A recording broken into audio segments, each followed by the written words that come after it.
Otro de los temas importantes que estamos analizando todos los ecuatorianos da cuenta con la información que ha entregado el Consejo de la Judicatura, en donde se dice que aproximadamente 165 jueces han sido destituidos, 214 sancionados, 60 suspendidos y 17 multados. Para hablar de este tema está con nosotros el doctor Víctor Hugo Ceballos, es presidente del Colegio de Abogados de Pichincha y de la Federación Nacional de Abogados. Bueno, ¿cómo mira usted este trabajo supuestamente de depuración moral y de corrupción que está cumpliendo el Consejo de la Judicatura? Muchas gracias por la invitación, Vicente. Sería plausible, sería de agrado de la ciudadanía que si esta estadística dada por el doctor Yal es cierta, se deba que efectivamente al intento de depurar la función judicial. Todos lo aplaudiríamos, todos estaríamos de acuerdo, pero realmente lo que vemos los abogados en libre ejercicio es que se sanciona a jueces, a funcionarios, a fiscales, por el mero hecho de no cumplir con los designios, con las órdenes que dan desde el Ejecutivo. Ahí tenemos un reciente caso. El 23 de diciembre destituyeron al doctor Swing y al doctor Gustavo Durango, juez y conjuez de la Corte Nacional de Justicia, por el mero hecho de que al economista Carlos Mar Carrasco no le gustó la resolución dictada por estos, y en definitiva eso es lo que se está dando. Tenemos así, podemos enumerar un sinnúmero de casos. Tenemos el caso de aquel tribunal penal que ratificó el estado de inocencia en el caso del coronel Carrión. También fueron destituidos simple y llanamente porque alegan error inexcusable al dictar su sentencia. Pero ¿qué es el error inexcusable? ¿Sí? Sería el desconocimiento, sería una sentencia burda, una sentencia grosera que se aparte de todo principio constitucional y legal, lo que no es así. En definitiva, se está sancionando, se está practicando una política de terror dentro de los funcionarios judiciales que no saben si el día de mañana, después de trasladarse a su casa, van a regresar a su puesto por no cumplir simple y llanamente con los designios que les ordenan desde el Ejecutivo. Es decir, usted menciona que también existe persecución política a jueces y magistrados. Definitivamente, no hay independencia alguna de la función judicial en su conjunto. No puedo hablar simplemente, y cuando hablo de la función judicial en su conjunto me estoy refiriendo a jueces, fiscales y demás funcionarios. Cuando usted menciona el caso de los dos magistrados de la Corte Nacional de Justicia, de Swin y del doctor Durango, pues se está refiriendo a este caso famoso por el cual estos jueces sentenciaron y fallaron a favor de oleoducto de crudos pesados de la OCP. Esto no ha gustado al Servicio de Rentas Internas y tras bastidores, entonces, ¿usted considera de que hubo una orden superior para destituir a estos magistrados? Definitivamente. De acuerdo a lo expresado por el doctor Swing, de acuerdo a lo expresado por el doctor Gustavo Durango, a quien sí tengo el placer y el gusto de conocerle desde las aulas universitarias, ¿sí? Tanto a él como a su padre, ¿sí? Que fue mi profesor, el doctor Gustavo Durango, padre, ¿sí? Realmente creo y estoy convencido de que se trata de dos personas serias que actuaron apegado a derecho. Desconozco la tramitología y qué fue lo que definitivamente, ¿no? Sí, pues la crónica oficial. Pero el doctor Swing indica que él ha actuado estrictamente en derecho. Sí, lo mismo lo expresa el doctor Durango. Ahora, que supuestamente error inexcusable y por eso es la destitución, que no han motivado supuestamente la sentencia, el doctor Durango y el doctor Swing indican que sí fundamentaron su sentencia, pero habría que ver si el Consejo de la Judicatura tenía la facultad para intervenir, para sancionar en asuntos eminentemente de carácter resolutivo en cuanto a la de carácter procesal. Lo que informa el Servicio de Rentas Internas dice que estos dos magistrados a los que nos estamos refiriendo no dieron paso a una glosa que se emitió por la presunta subcapitalización y simulación de crédito, lo cual generó menores tributos para el país. Por ello se habría dejado de pagar, es decir, Oleoducto de Crudos Pesados habría dejado de pagar al Estado ecuatoriano 17 millones de dólares. Bueno, es lo que dicen ellos, ¿no? Y como esto ha ocurrido, le sancionan a estos dos magistrados. Sería bueno y yo realmente le hago una recomendación, Vicente. Sería bueno invitarle, ¿sí?, a los magistrados, a Swing y Durango, y de otro lado al doctor Yal o a quien represente al Consejo de la Judicatura, para que a su vez debatan quién tiene la razón, si efectivamente Durango y Swing no fundamentaron, ¿sí?, y cometieron el error inexcusable de lo que habla la resolución por a través de la cual lo destituyen. Mire, tanto es así que se están tomando atribuciones que ni siquiera le competen al Consejo de la Judicatura. ¿Cuánto poder tiene el Consejo de la Judicatura para sancionar no solamente a jueces sino a magistrados? Porque cuando uno revisa el Código Orgánico de la Función Judicial, se habla de denuncias y quejas, ¿no?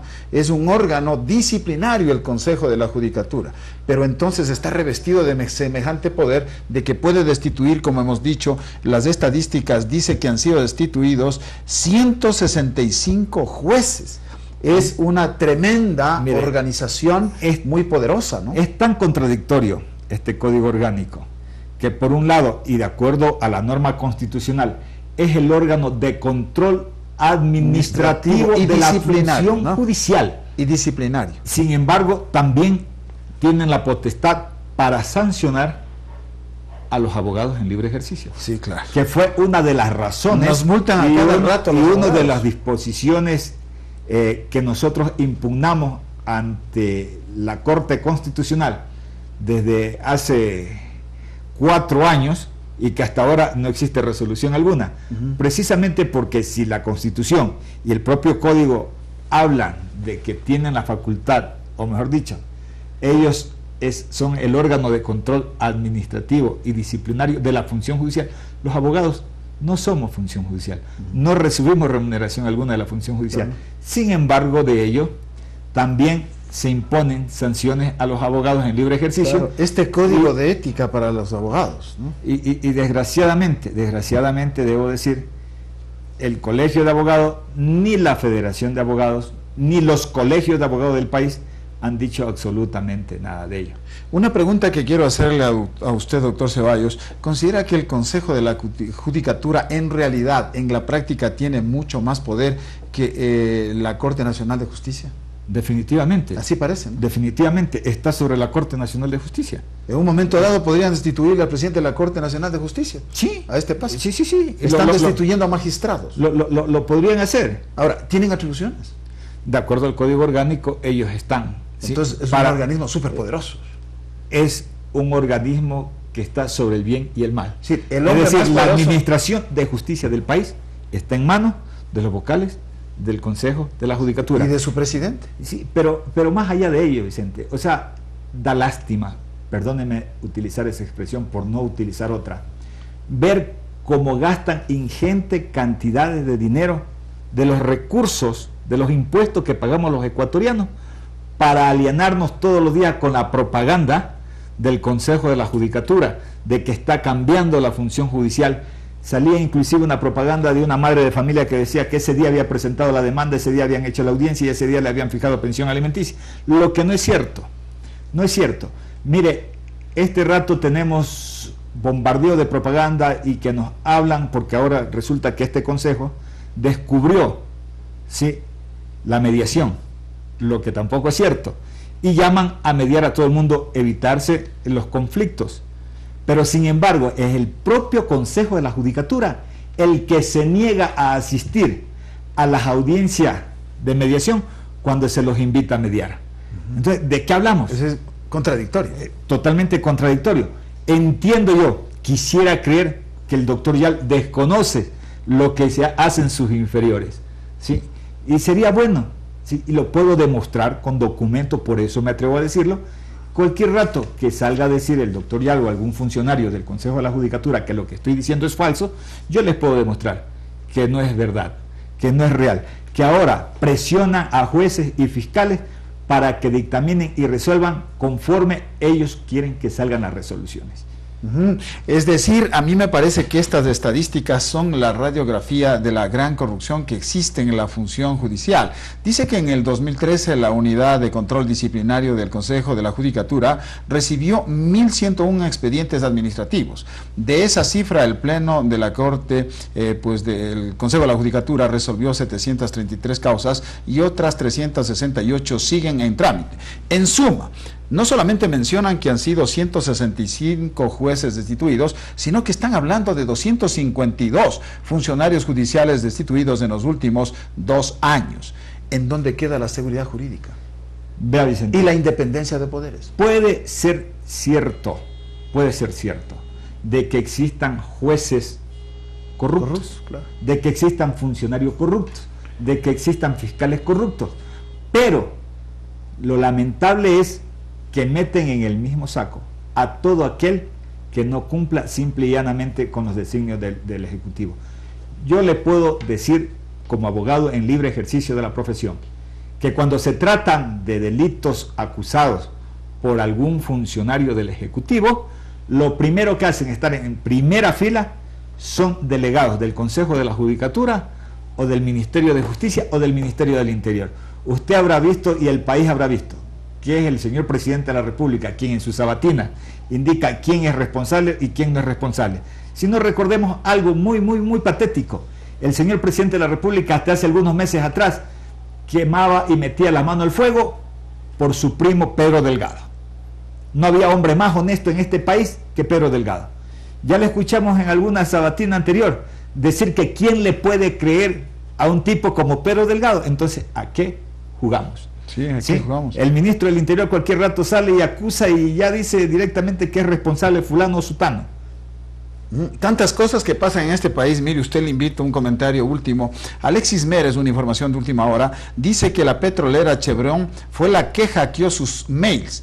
Esto contraría lo que dijo el presidente de la República, que fue el asambleísta Clever Jiménez y su asesor Fernando Villavicencio. ¿Qué le parece? Para Ripley, Sí. para Ripley. El asesor del presidente dice que el que le ha hackeado las cuentas es la Chevron. El presidente dice que es Clever Jiménez y Fernando Villavicencio. El secretario jurídico de la Presidencia de la República, el doctor Alexis Mera, expresa lo que usted acaba de manifestar. Y es raro, porque por un lado hacen allanamientos a la casa y a las oficinas de Clever Jiménez, por otro lado a la casa de Fernando Villavicencio, indicando que ellos han cometido el delito de hackeo. ¿Que han estado hackeando? Sí, han cometido un acto criminal, pero no se olvide el país que al señor Assange lo tenemos más de un año en la embajada nuestra, pagado y comiendo con nuestra plata, con nuestros impuestos en Londres. Y ahí sí es héroe mundial. El señor Snowden lo mismo. Sí. Pero cuando se trata de ecuatorianos, tengan la certeza, y opositores son los peores criminales que existen en este país. Otro ejemplo que tenemos, entra gente armada al país. Tenemos el caso, 9 personas la semana anterior se entregaron diciendo que son de la FARC y que se entregaban voluntariamente al Estado ecuatoriano. Esas personas deben ser juzgadas en el país por tenencia y porte ilegal de armas, porque entraron con arma a territorio ecuatoriano. Pero si fuera un opositor, si este rato yo salgo de aquí, me encuentran a lo mejor con una navaja, con un arma blanca, con un revólver, tenga la certeza de que me meterán preso y dirá que es un acto de terrorismo y que pretendía atentar contra alguna autoridad de este país. Y no habría justicia alguna que en este país realmente haga cumplir lo que en derecho y en legal y debida forma correcta. Lo que nosotros sí tenemos plena certeza es que estos son los grandes temas que realmente nos preocupa a todos los ecuatorianos. Muchísimas gracias al doctor Víctor Hugo Ceballos, expresidente del Colegio de Abogados de Pichincha y de la Federación Nacional de Abogados. Muchas gracias, Víctor Hugo. Gracias a ustedes. Y vamos con los estudios centrales.